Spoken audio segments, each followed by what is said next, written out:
Hello and welcome back to the Ash and Stone channel. My name is Chris and today I'll show you a quick and easy way of making grain fields. What I'll be using is a common rubber-backed doormat. This one cost me about $15 New Zealand and I picked it up from the local hardware store. I'll be making my fields as a modular system designed to work with my existing 150mm hedges and future field boundaries. As such, I'll start by marking out the desired size on the rubber side of the mat. I'll be making small square fields at 140 by 140mm and rectangular fields at 140 by 290mm. After marking the fields out, I use a heavy knife and cut along a straight edge, slicing through the rubber backing in a couple of passes. The mat can then be pulled apart. This step is messy as fibres go everywhere. I'll then pull out and brush off any loose fibres along the edges. I'll be collecting these fibres and hanging on to them for a future project.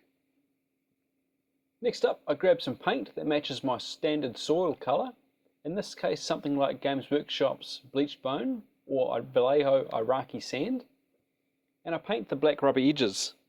I'm using house paint here. There's no point in using expensive model paints for terrain. You're much better off using a cheap house paint. They're hard wearing, available in a huge range of colours, and you get great bang for your buck. Once the edges are painted, I overbrush the same colour onto the top of the mat to highlight the high points and overbrush along the sides.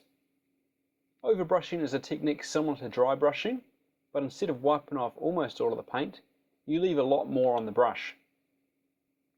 And that's the field done. Looks like it's almost ready for harvesting. If you want a less mature field, make yourself a nice green wash. Use a bit of green paint, water and a drop of liquid soap.